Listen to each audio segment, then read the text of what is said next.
Tingnan nyo aking ginagawa. Oh.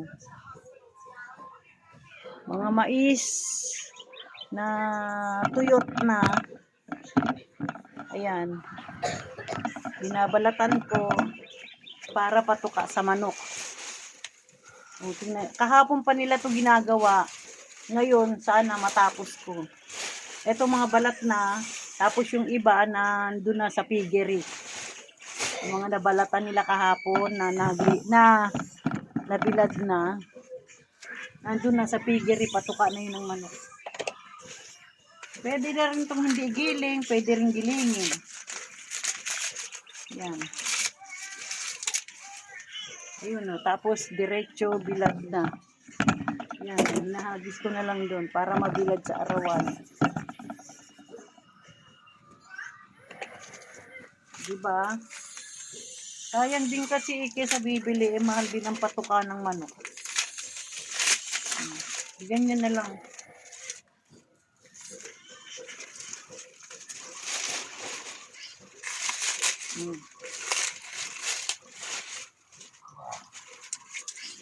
Yan. Ibabato doon, diretso bilad. Para mamaya hihimayin na lang. Diba?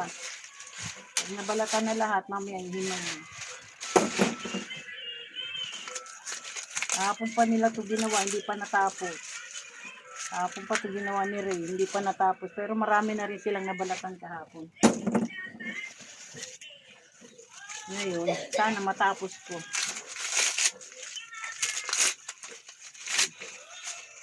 Diba?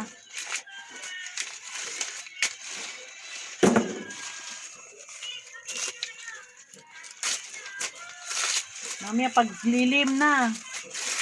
Mamaya ako ito hihimayin paglilim. Ngayon babalatan ko lang muna siya lahat. Pero mamaya paglilim na, saka ako hihimayin. Napakainit. Ang hirap bumilad sa initan. Ang hirap pakipagsapalaran sa initan. Kaya habang dito sa pwesto ko malilim, dito ko siya gagawin. Pero kung makikipagsapalaran ako dyan sa init, ayoko. Tama na dito. Kahit nakasilong ako, at least may nagagawa. Diba?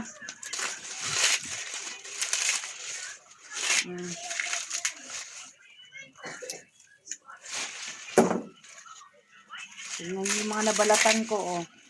Ay na, oh, hinahagis ko dun yung mga nababalatan ko. Tapos ito pa, babalatan pa. Oh. Ito na yung mga nabalatan ngayon at kahapon. Ah. Madami din to. Madami din to pagka nagawa lahat. Pag nabalatan lahat. Marami na rin natapos kahapon eh. Nandun na sa piggery. Pinatutuka na yung sa manok. Pinatutuka na yung iba sa manok. Pwede rin naman ito pagiling. Pwedeng buo na, pwedeng pagiling. Mauubos din naman to ng manok. O, diba?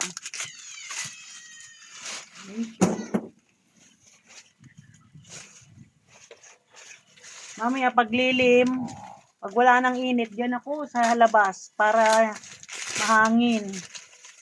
Diyan ako mamaya maghihimay sa labas.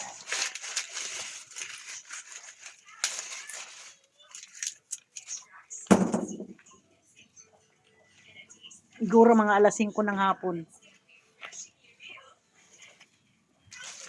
Oh, di ba? Oh.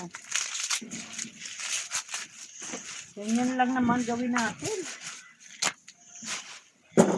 Pag may nagbibigay, tanggapin. Oh.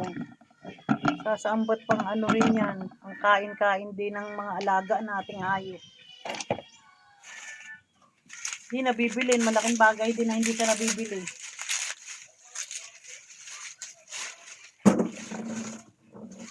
Di ba?